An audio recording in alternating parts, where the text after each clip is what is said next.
mom's channel. Her channel name is Sharifaslifestyle&cooking tips. You should go check out her channel and share the video with your friends. Like, subscribe, and turn on the notification bell so you don't miss any of it. Let's go watch my mom's delicious and tasty and healthy recipes. আসসালামু আলাইকুম প্রিয় ভাই বোনেরা, আশা করি সবাই ভালো আছেন। এখন ইউটিউবে ঝড় তুলেছে তেহেরি বাইকে নিয়ে, আর আমি আপনাদের জন্য নিয়ে আসলাম পুরান ঢাকার বিফ তেহেরি। আশা করি রেসিপিটি সকলের কাছে ভালো লাগবে। তবে আমি কিন্তু পুরান ঢাকার নই, ঢাকার। প্রিয় ভাই বোনেরা, যারা আমাকে সাপোর্ট করে যাচ্ছেন তাদের জানাই অসংখ্য ধন্যবাদ। আর যারা নতুন তাদের বলবো আমার চ্যানেলটি সাবস্ক্রাইব করে তার পাশে থাকা বেল আইকনটি ক্লিক করে সাথেই থাকবেন। আমার এই ভিডিওটি প্রথম থেকে শেষ পর্যন্ত দেখবেন। তো কথা না বাড়িয়ে চলুন চলে যাই মূল রান্নায়। এই রান্নার মাঝেই আমি শেয়ার করব কিছু টিপস, যা সকলের কাছে খুবই ভালো লাগবে। এখানে বিফ তেহেরি রান্না করার জন্য 1.5 কেজি গরুর মাংস নিয়েছি। আপনি চাইলে গরু বা খাসি দিয়েও করতে পারেন। মাংসটাকে মিডিয়াম সাইজ করে কেটে ভালো করে ধুয়ে নিয়েছি। চুলাতে একটি হাঁড়ি দিয়ে দিলাম 1 কাপ পেঁয়াজ কুচি। পেঁয়াজ কুচিটা দিয়ে তারপর দিলাম তেল। এখানে 1/2 কাপের মতো আমি তেল দিয়ে দিলাম। এখন যখন পেঁয়াজটা একটু ব্রাউন কালার হয়ে আসবে, তখন একটু মিক্স করে এটার সাথে 2 চামচের মতো, টেবিল চামচে 2 চামচের মতো লবণ দিয়ে দেব।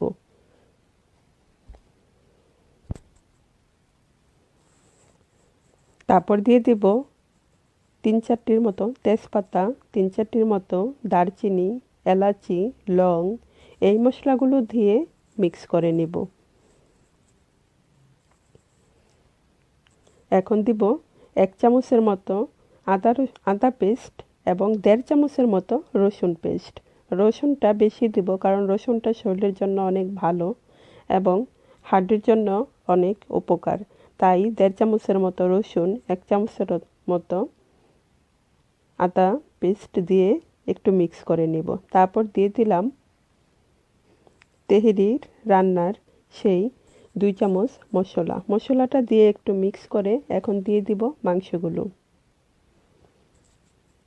খেয়াল রাখবেন মাংসটা কিন্তু আগেই কেটে ভালো করে ধুয়ে একদম পানি ঝরিয়ে নিতে হবে।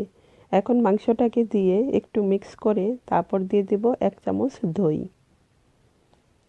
দইটা দিয়ে আবারও একটু মিক্স করে তারপর দিয়ে দিব 4-5টির মতো কাঁচামরিচটা আপনি কম বেশি চাইলে আপনার স্বাদ মতো দিতে পারেন, কারণ অনেকে অনেক মরিচ খায়। অনেকে হলো জালখোর, আবার অনেকে মিডিয়াম খায়। তাই এটা আপনার স্বাদ মতো দিয়ে নেবেন। কাঁচামরিচটা দিয়ে তারপরে এখন 10 মিনিটের জন্য ঢেকে দেব। আমি কিন্তু এখানে কোনো পানি দেইনি, কারণ যখন ঢেকে দিব তখন মাংসটা থেকেই পানি বের হয়ে আসবে, আর সেই মাংসটা দিয়েই মাংসটা সিদ্ধ হয়ে যাবে। সেই মাংসের পানিটা দিয়েই মাংসটা সিদ্ধ হয়ে যাবে। তাই এখানে আমি কোনো পানি দেইনি। আর চুলাটাকে পরে মিডিয়াম আঁচে রেখে দেব এবং মাংসটা আস্তে আস্তে সিদ্ধ হবে। যখন মাংসতে পানি উঠে যাবে তখন আর আপনার মিক্সও করতে হবে না, কিছু করতে হবে না। আস্তে আস্তেই চুলাটা মিডিয়াম আঁচে রাখলে আস্তে আস্তে মাংসটা সিদ্ধ হয়ে যাবে। যখন মাংসটা দেখব যে ওপরে তেল বেশি আসছে, একটু সিদ্ধ বাকি আছে, একদম সিদ্ধই হয়ে গেছে মাংসটা, কিন্তু ওপরে তেলটা বেশি আসছে, তখন আমি দিয়ে দিব একটু আলুগুলো দিয়ে মিক্স করে 5 মিনিট চুলাটা মিডিয়াম আঁচেই রাখবো, কারণ নতুন আলুগুলো সিদ্ধ হতে একটু সময় লাগে। তাই আরও 5 মিনিট রান্না করব। আলুগুলো দিয়ে মিক্স করে আবারও 5 মিনিটের জন্য ঢেকে দিলাম। এখন আমি এখানে 1 কেজি বাসমতি পোলার চাউল নিয়েছি। 1.5 কেজি মাংসতে 1 কেজি বাসমতি পোলার চাউল। চাউলটাকে 2 মিনিটের মতো ভিজিয়ে রেখে একটা ছাঁকনিতে করে ভালো করে কষলিয়ে তারপরে ধুয়ে নেব। যখন পোলাও বা বিরিয়ানি রান্না করতে যাবেন তখন চাউলটা 5 মিনিট আগে একটু ভিজিয়ে রেখে 2-1 মিনিটের মতো ভিজিয়ে রেখে তারপরে চাউলটা ধুয়ে নেবেন। চাউলের পানিটা সম্পূর্ণ ঝরে গেলে তখন সেই চাউল দিয়ে পোলাও রান্না করলে পোলাওটা অনেক সুন্দর হয়। ফিরে আসি 5 মিনিট পর। আলুগুলো সিদ্ধ হয়ে গেছে। এখন অন্য একটা পাতিলে আমি দিয়ে দিব 1/2 কাপের মতো সরিষার তেল। তেহারিটা সাধারণত সরিষার তেলেই রান্না করতে হয়, আর এর স্বাদ পেতে হলে পুরান ঢাকার বিফ তেহারির স্বাদ পেতে হলে সরিষার তেলেই আমি যেমনটি করে রান্না করলাম এমন করেই রান্না করতে হবে, তাহলে এর স্বাদ পাবেন। তেলটা দিয়ে তারপরে দিয়ে দিলাম পোলার চাউলগুলো। চাউলটা দিয়ে এখন মিক্স করে নেব। এমনভাবে মিক্স করতে হবে যেন প্রতিটা চাউলের গায়ে তেল লেগে থাকে। এবং দিয়ে দিলাম 2 চামচের মতো লবণ। টি চামচে 1 কেজি পোলার চাউলের জন্য টি চামচে 2 চামচ লবণ একদম পারফেক্ট হবে। লবণটা দিয়ে আবারও ভালো করে মিক্স করে নেব। মিক্স করা হয়ে গেলে এখন এখানে 1 কেজি পোলাও চাউলের জন্য দিয়ে দিব 1.5 কেজি পানি। প্রথমেই 1 কেজি পানি দিয়ে দিব এবং পরে দিব আধা কেজি পানি, আর সেই আধা কেজি পানির সাথে মিক্স করব 1 কাপ দুধ। 1 কাপ দুধ সহ এখানে ধরতে হবে 1.5 কেজি পানি। দুধটা দিয়ে তারপরে মিক্স করে নেব। সরিষার তেলটা দেওয়াতে কেমন হলুদ হয়ে গেছে এবং সুন্দর একটা কালার আসছে, কিন্তু দুধ দেওয়াতে পোলাওয়ের কালারটা অনেক সুন্দর হবে এবং টেস্ট হবে। এখন আমি যে মাংসটা রান্না করেছি সেটা ওপরে দিয়ে দিব, কিন্তু মিক্স করব না। জাস্ট একটু ওপরে দিয়ে তারপরে দিয়ে দিলাম 7-8টির মতো আলু বখরা, 1/2 কাপের মতো কিশমিশ, 4-5টি কাঁচামরিচ দিয়ে তারপরে ঢেকে দিব 15 মিনিটের জন্য। পোলাও বা বিরিয়ানি রান্না করতে গেলে কখনোই বারে বারে নাড়া দেবেন না। নাড়া দিলে তাতে করে পোলাওর চালগুলো ভেঙে যায়। ফিরে আসি 15 মিনিট পর। পানিটা একদম শুকিয়ে গেছে। এখন আমি এটাকে পোলাওগুলো মিক্স করে নিব।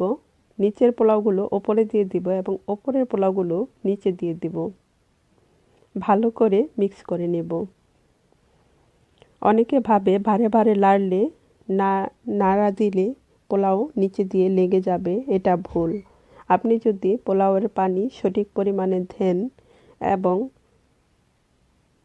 চুলাটা প্রথমে হাই হিটে এবং যখন পানিটা শুকিয়ে যাবে তখন চুলাটা একদম কমিয়ে দিতে হবে। এভাবে রান্না করলে পোলাও একদম পারফেক্ট হবে। আপনি পোলাও বা বিরিয়ানি তেহারি যাই রান্না করুন না কেন একদম পারফেক্ট হবে। এখন আবারও একটু মিক্স করে নেব। মিক্স করে তারপরে সমান করে পোলাওগুলো একদম ওপরের পোলাওগুলো দিয়ে নিচের পোলাওগুলো ওপরে এবং ওপরেরগুলো নিচে দিয়ে সমান করে আবারও 5 মিনিটের জন্য ঢেকে দিব। চুলাটা কিন্তু একদমই কমানো আছে। ফিরে আসি 5 মিনিট পর। আমার তৈরি হয়ে গেল পুরান ঢাকার বিফ তেহারি। এখন আমি এটা একটা ডিশে তুলে তারপরে তেহারি সার্ভ করব। তেহারি রান্না তো কমপ্লিট হলো। এখন আরেকজনকে খুশি করতে এটাকে সুন্দর করে সাজিয়ে নিতে হবে। তাই আমি এখন টমেটো দিয়ে একটি গোলাপ বানিয়ে নেব। খুব সহজেই কিভাবে টমেটো দিয়ে গোলাপ বানানো হয় তার কিন্তু একটি ভিডিও আমার চ্যানেলে দেওয়া আছে, আপনি চাইলে দেখে নিতে পারেন। এবং আমার চ্যানেলে বিফ বিরিয়ানি, খাসির মাংসের বিরিয়ানি, ফ্রাইড রাইস, সবজির বোনা খিচুড়ি, স্পেশাল মোরগ পোলাও এই রেসিপিগুলো শেয়ার করা আছে, আপনি চাইলে দেখে নিতে পারেন। খাবার যাই রান্না করা হোক না কেন সুন্দর করে পরিবেশন করলে সে খাবারটা তৃপ্তি অনুযায়ী খাওয়া যায় এবং ভালো লাগে। তাই আমি সবসময় চেষ্টা করি সুন্দর করে পরিবেশন করে খেতে।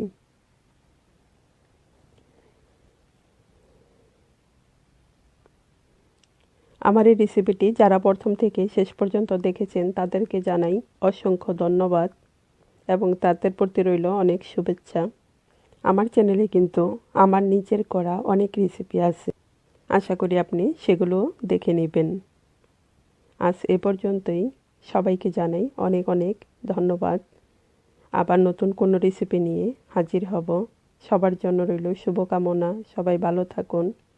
আপনাদের জন্য দোয়া রইল, আপনারাও আমাদের জন্য দোয়া করবেন। আজ এ পর্যন্তই, আল্লাহ হাফেজ, আসসালামু আলাইকুম।